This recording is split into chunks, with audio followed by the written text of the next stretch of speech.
Hare Krishna everyone. So we'll start with the little invocation prayers, then we can start together.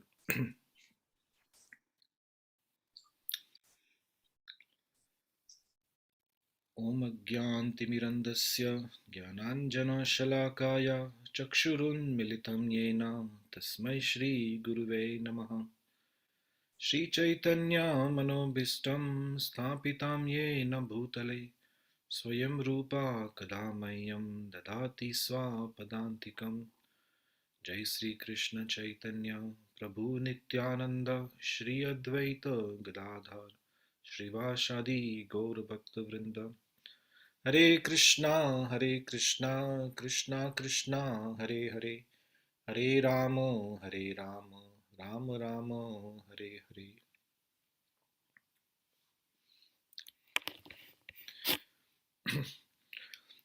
So I'll be talking. I'll make a little presentation on the some points on the slides. And if you have any questions, you can note down while I'm presenting. And at the end, we can take those questions and answers. So let's start the sharing of the.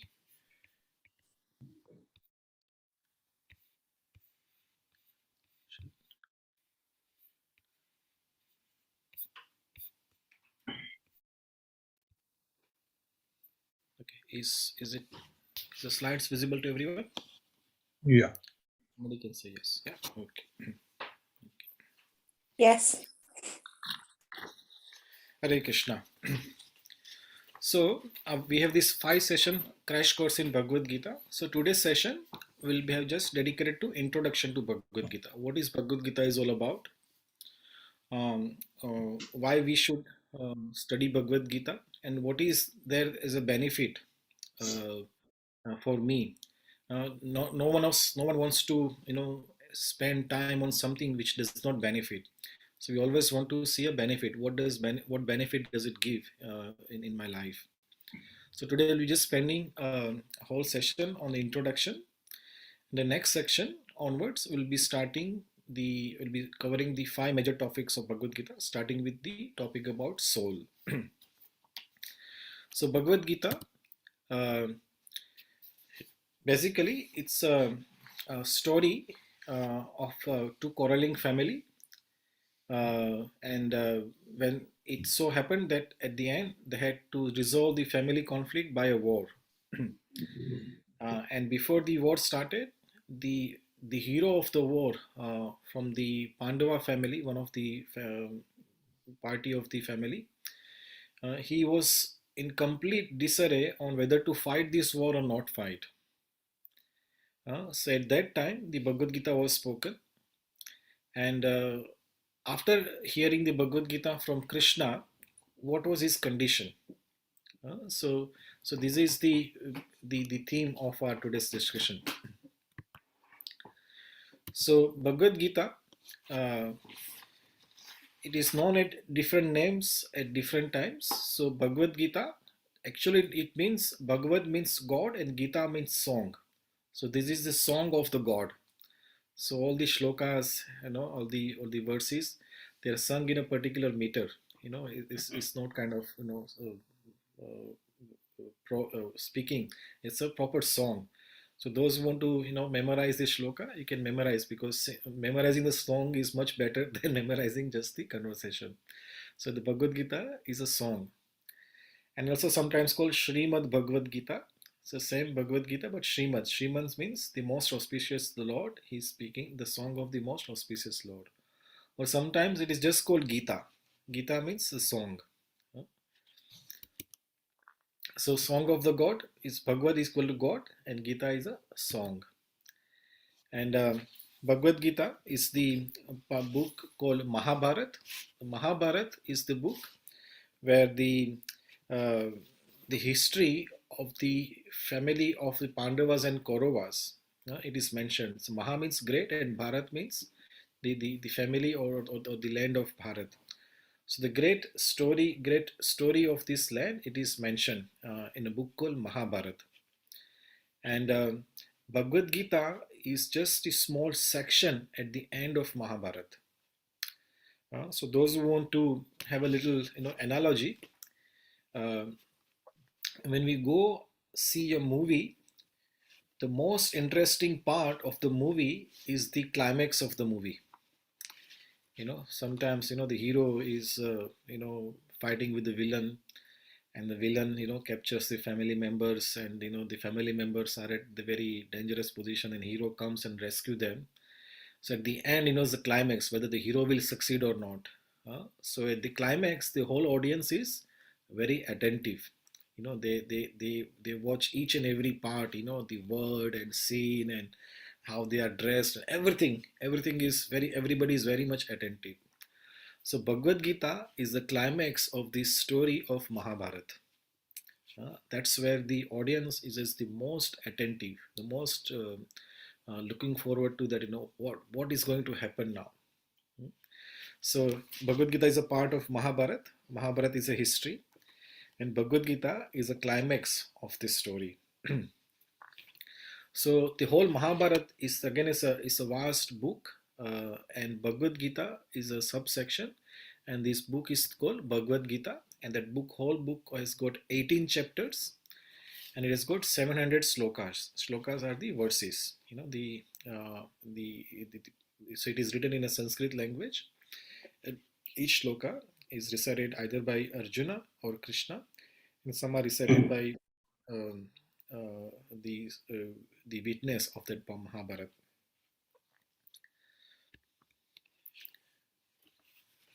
And then let's few more points about the Bhagavad Gita. So it is written by. So if it is a book, who is the author of this book? So the author is called Ved Vyas or Shri Ved Vyas. Is also known as Dvaipayan Vyas. He is the person who wrote Mahabharata, and so he also wrote the Bhagavad Gita. So he is a Shaktiavesh avatar. Shaktiavesh avatar means he is the um, specially empowered by the Lord to compile this great literature called Bhagavad Gita. And he is the Guru. Where does Vyasdev get his all the knowledge? It is from Sri Narada Muni, the great devotee of Lord Krishna. And Lord Ganesh also has got a very special position in Bhagavad Gita because he wrote the Mahabharata, entire Mahabharata, so also wrote the Bhagavad Gita as well. So Lord Ganesh actually he scribed. So Vyasdev he spoke the whole Mahabharata, and then Lord Ganesh he scribed it down.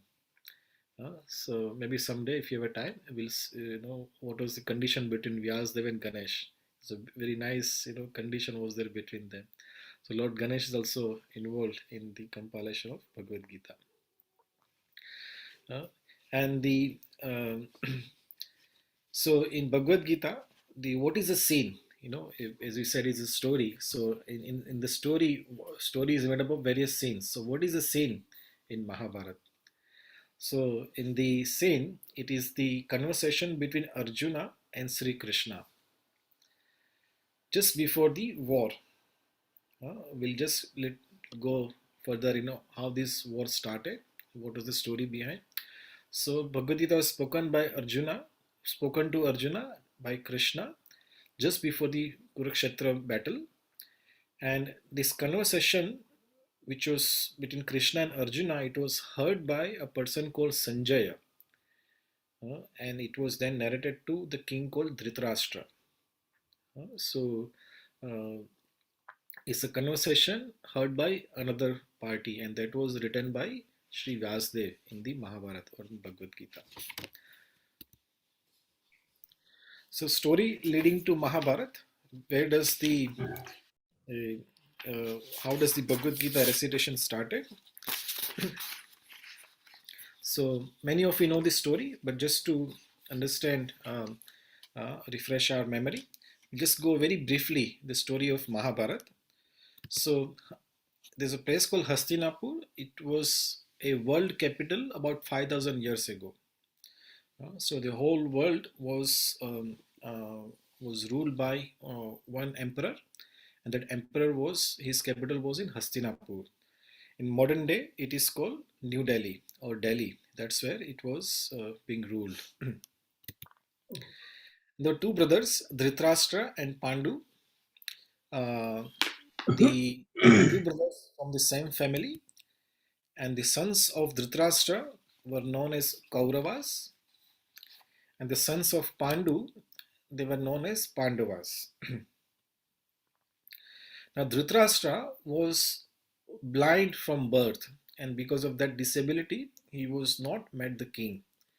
So, but he was the elder in the family. So the throne was given to Pandu. Hmm. But the Pandu was had untimely death. So the Pandu, uh, though he was ruling the whole kingdom very nicely, he died very prematurely. So his elder brother was installed as a caretaker king. So Dhritarashtra was a caretaker king.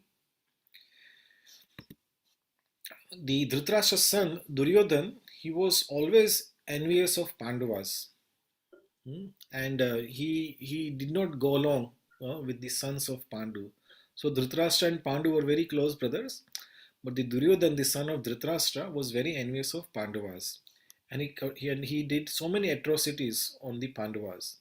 So his plan was that if I kill these Pandavas children, then when my when there is when these children are no longer there, naturally the throne of Hastinapur will come to me.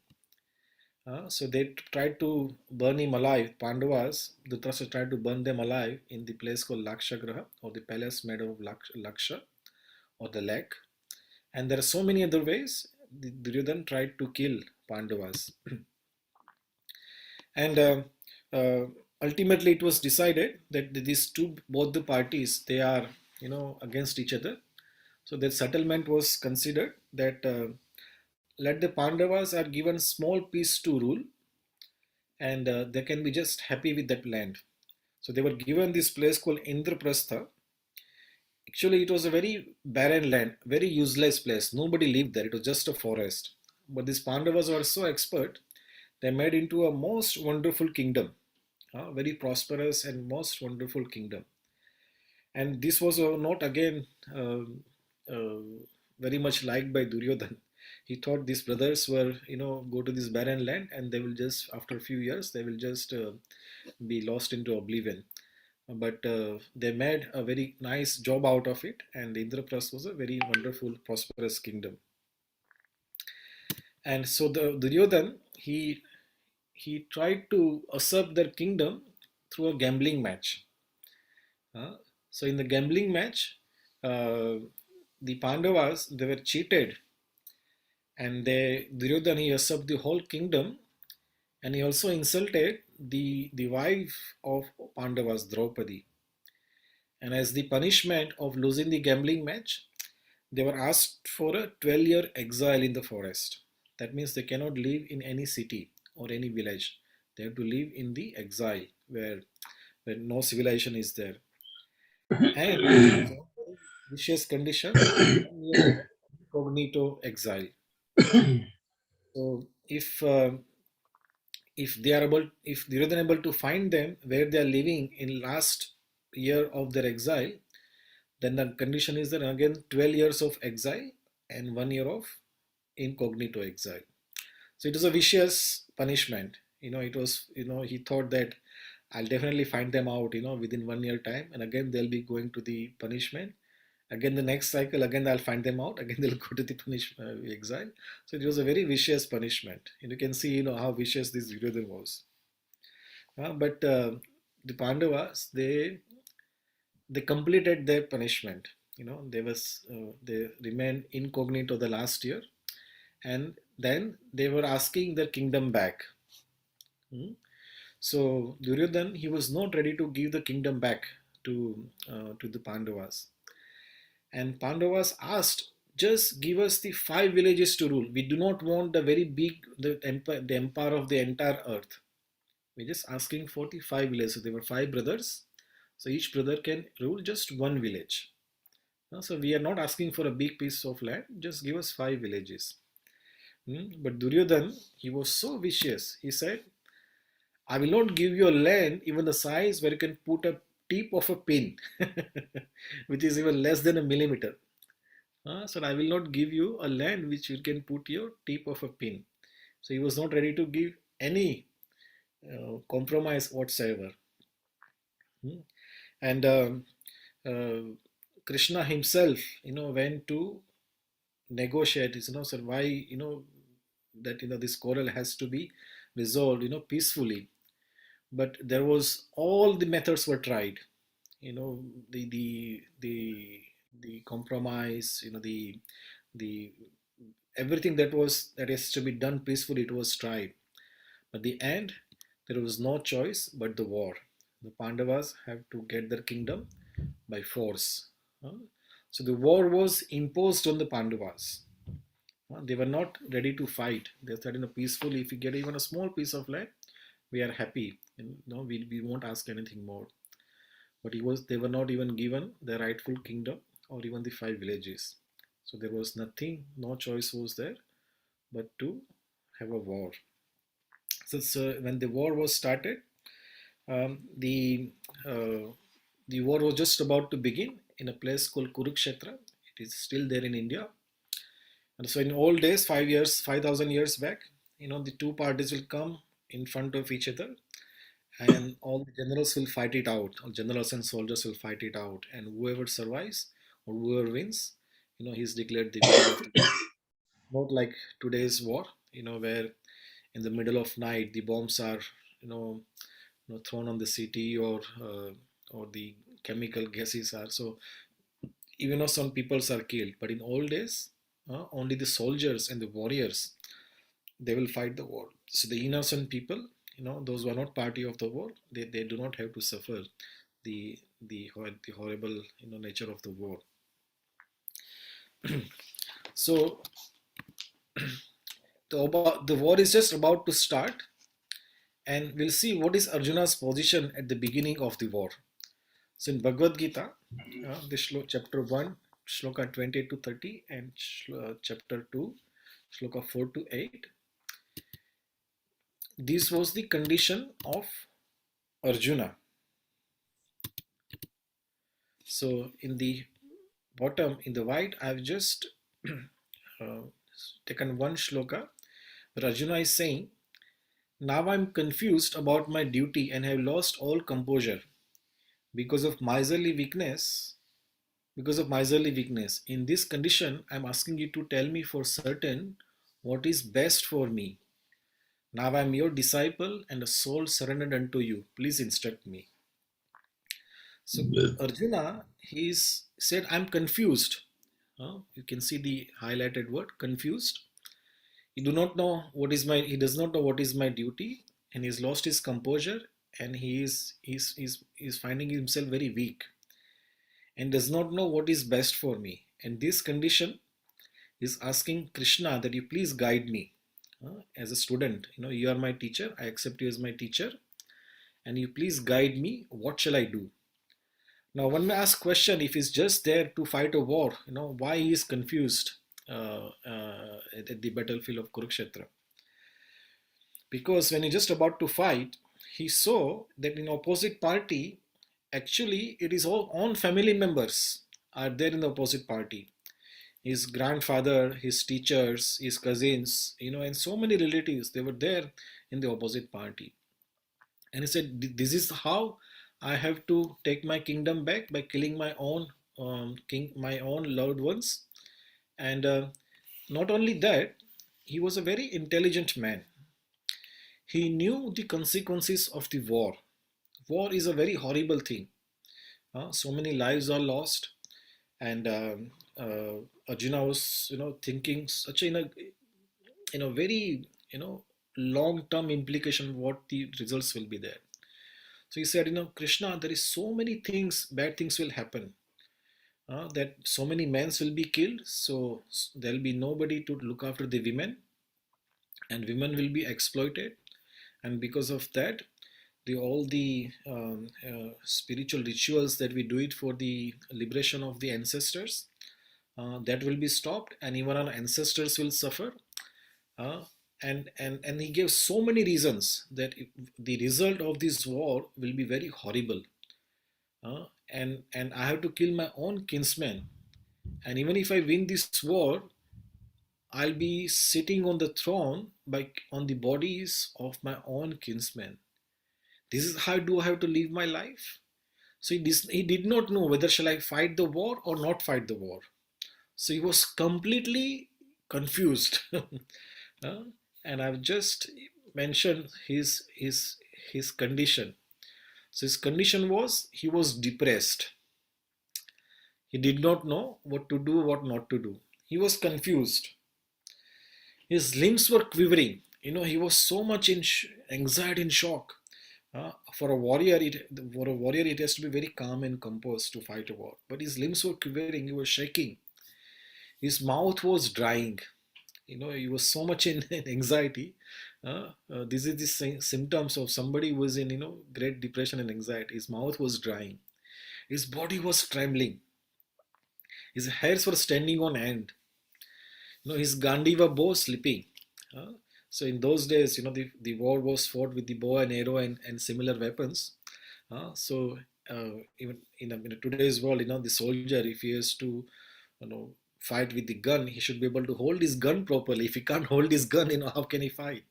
So Arjuna said, I'm not able to hold my bow. The great Gandiva bow is slipping out of my hand. How can I fight this sword? Because he was in anxiety.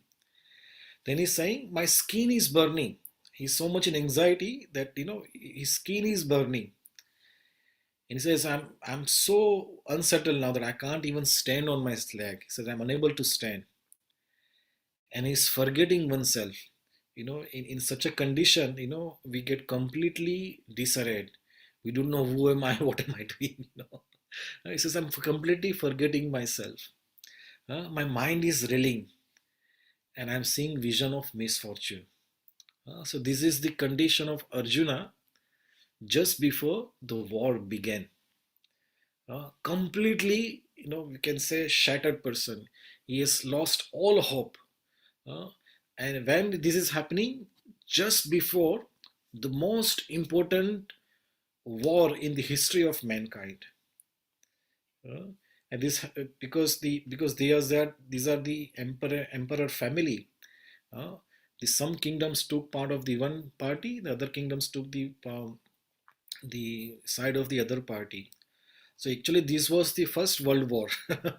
The World War happened in the early 20th century. That was not the first World War. This was actually the first World War, because all the kings of all the kingdoms, they were part of this war. And Arjuna was completely confused whether to fight this war or not fight the war. So this is the condition of Arjuna. Now, why we are living in England talking about conversation between the what happened 5,000 years back? What is in it for me to read this book? So now let's go in that section. So Bhagavad Gita message is for you and me. So though this conversation happened between Krishna and Arjuna, and the problem was faced by Arjuna, and Krishna was approached to solve his problem. But actually, my dear friends, the message of Bhagavad Gita, it is meant for you and me. These instructions given by Krishna, it is not applicable to just Arjuna, but every person, any sane person living in this world, he can apply the principles which are explained, which are taught by Krishna to Arjuna in Bhagavad Gita. So Arjuna is simply playing his role of one of us. So, just like a drama, the drama, one person represents, the major population, and then the whole drama is kind of enacted.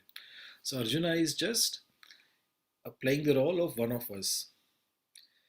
So we living in this Stoke, Manchester, or wherever we are right now, we have our own share of confusions and problems.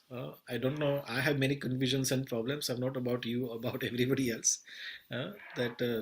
We all have our share of confusions and problems. But our problems are never as great as Arjun. Arjuna's problem was far greater than ours. He's fighting the war dependent. The consequences are so long lasting. uh, what is our problem, whether I'm able to pay my mortgage or not, whether I'm able to uh, see my family, in distant place or not. So our problems are very minuscule, not as great as Arjuna. uh, Notice Arjuna's problem: to kill his family and friends. Does anybody have to kill his family and friends just to survive in this world? I'm sure not. We do not have that far, that greater problems in our life. Our problems are very small, very minuscule. So, if Bhagavad Gita can solve the problem of Arjun, whose problems are far greater than me, then surely Bhagavad Gita can solve my problems as well. Because we also have our shares of depression, the anxiety, the confusion, the unbalanced approach to how do I survive in this world. All these problems that Arjuna had, that we discussed earlier, we also have, in a small portion of all those problems. So if Bhagavad Gita could address all those problems, surely it can address our own problems as well. Though they are quite small, but certainly it can solve our problems. So after understanding Bhagavad Gita, what was the Arjuna's conclusion at the end? Hmm? So this is the shloka from Bhagavad Gita, and where Arjuna is saying at the end, when he understood Bhagavad Gita, he says, "My dear Krishna, O infallible one, my illusion is now gone. I have regained my memory by your mercy. I am now firm and free from doubt, and I am prepared to act according to your instructions." So earlier he was a completely shattered man. He did not know what to do with his life, whether to fight the war or what not fight the war, or whether should he just leave the place. He did not know, but now he says, "My ignorance is gone, and I'm ready to act according to your instructions." Hmm? So there are various shlokas before and after this, and here we'll just mention what is Arjuna feeling at the end of Bhagavad Gita. What is his condition? So Arjuna says, first of all, no illusion. He Illusion is a condition where we see things which are not, or the conditions where we see um, things which are not, and certain things which are there in front of us but we can't see. So that is illusion. So the Arjuna says, I have no illusion. I know exactly what to do. He says, regain my memory. He knows exactly my positions, my duties are there in this world. Experiencing God's mercy. This is God's mercy. This is very important. Uh, we all have, in a one way or the other, we always try to pray, be a nice, citizen of this world, and be a nice devotee of the Lord in our own, beliefs and religion and practices. But we always have a complaint: the Lord does not hear my prayers, or He does not like me, uh, or He is not, He does not exist. We have all doubts. But the Arjuna is saying, after understanding Bhagavad Gita, he says, I am experiencing God's mercy. Uh, so the Bhagavad Gita can really, connect us to the God, and we can experience God's mercy. And then he's saying, I'm free from doubt. That I have no doubt about my duties and what are the things I should be doing in my life.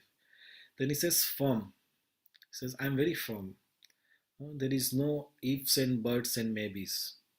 He's firm. He knows what exactly needs to be doing in his life, and is ready to act. Uh, the whole world, there is world has to be managed. Uh, the teachers have to teach. The truck drivers have to drive the trucks. The politicians has to manage the government. The factory workers has to work in a factory. Everybody has to act in this world. If everybody just sits down and does nothing, everybody suffers.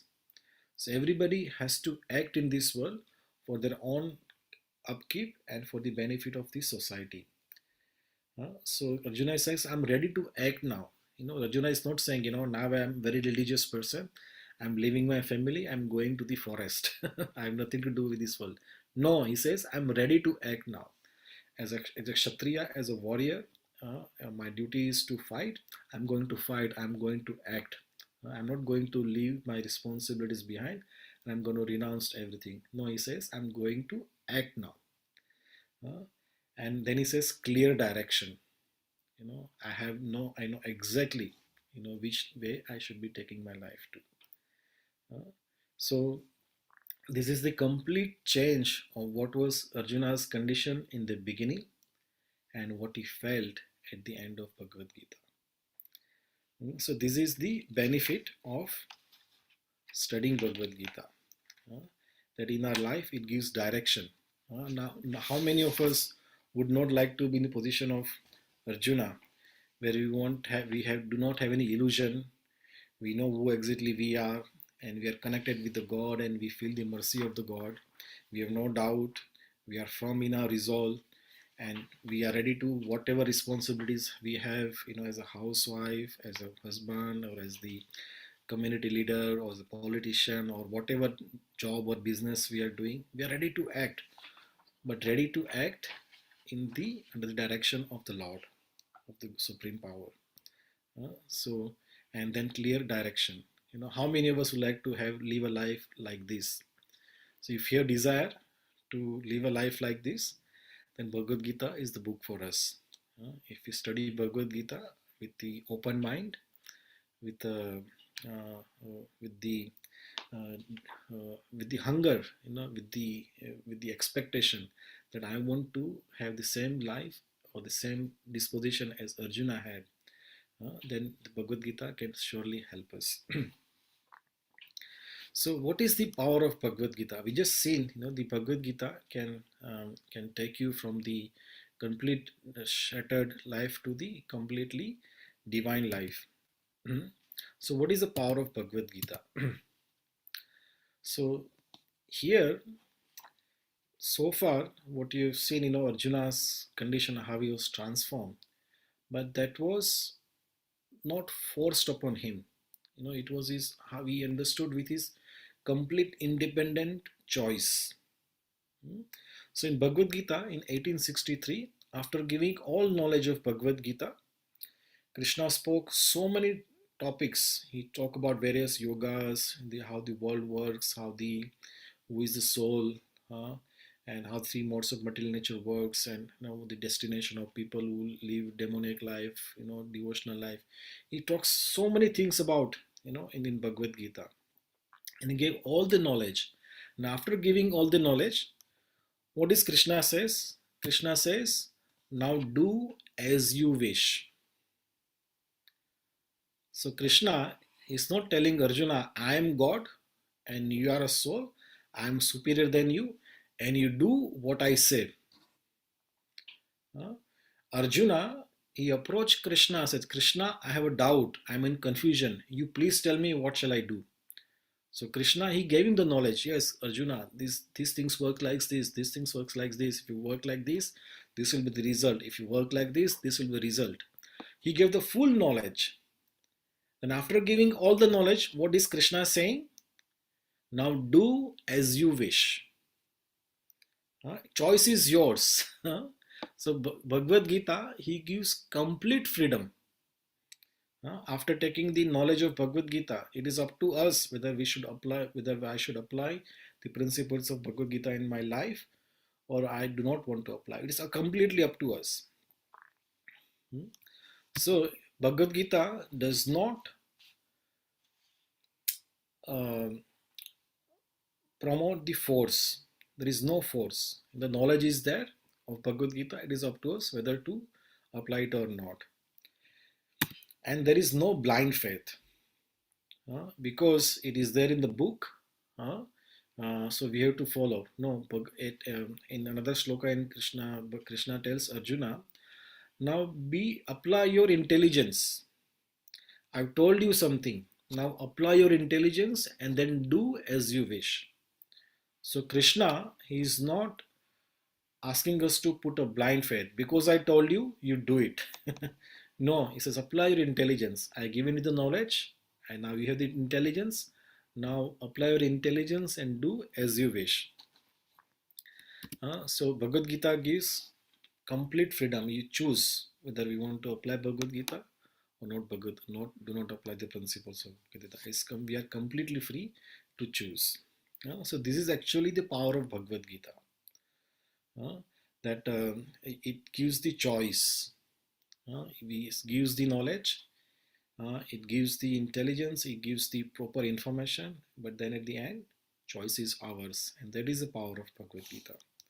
So Bhagavad Gita is not a book of a blind faith or a force. It is completely depending on our own choice. So when Bhagavad Gita, those who understand Bhagavad Gita, then what is his condition? So this says, those who understood Bhagavad Gita. So when Arjuna understood Bhagavad Gita, what did he say about Bhagavad Gita? He says, I will do as you wish. So he's telling Krishna, Krishna, I will do as you wish. And his exact word was, Karishye Vachanam Tava. Says, Krishna, you explain me, about the Bhagavad Gita. Now, if it is your desire to fight the war, I will fight the war. I will do Karishya Vachanam Tava. I'll do as you wish. So, see here, that is Arjuna's choice. Arjuna is not saying Krishna, because it is, there is no choice to me. So, I have to fight the war anyway. There's no, Krishna gives him full freedom whether you want to fight or not fight. It is up to you. But then Arjuna is saying, I will do as you wish because I understood the Bhagavad Gita properly. So what basically does it mean? That Arjuna has a complete faith in the instructions of Krishna. In other words, Bhagavad Gita gives the complete faith in God. Now this is something, the most precious thing in this world in this day and age. Faith in God. We are all losing our faith in the God. Why? Because so many technological advancement, which is promoting faithlessness and so many ecological imbalance, and people are exploiting each other, and people are losing the faith in the God. Whether the God exists or not. If it is exist, why is so cruel? Why is bad things happening to the good people, and bad people are enjoying life like anything? Whether the God exists, and if he exists, is he powerful or not? Why these things are happening? But Bhagavad Gita, he gives the complete faith in God. So Arjuna, at the end of Bhagavad Gita, he had complete faith in Krishna. My Lord, I will do as you wish. So this is the, would you say, a parameter or the barometer to understand, to check whether we have understood Bhagavad Gita or not.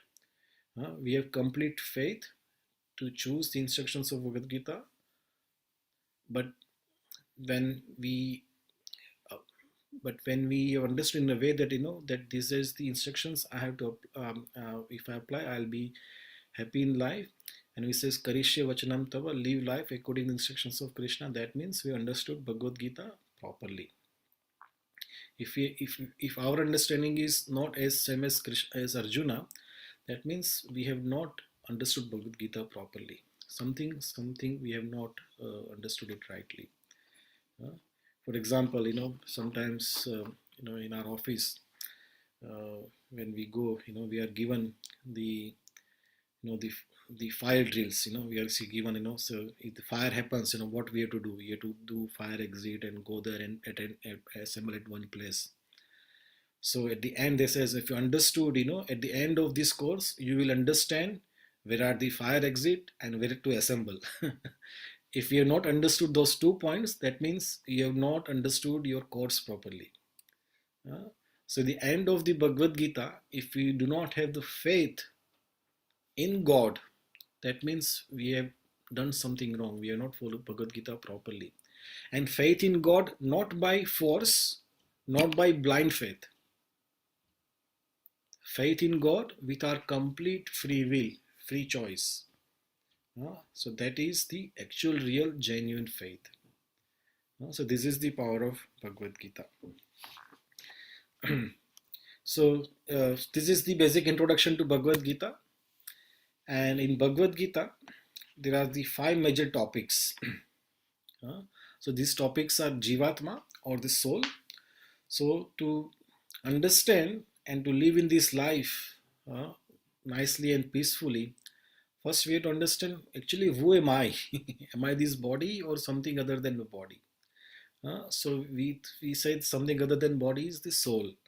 In Sanskrit it's called Jivatma, or sometimes it is just called Atma, the spirit soul. So Bhagavad Gita talks about the soul, that the living entities, they are essentially the soul.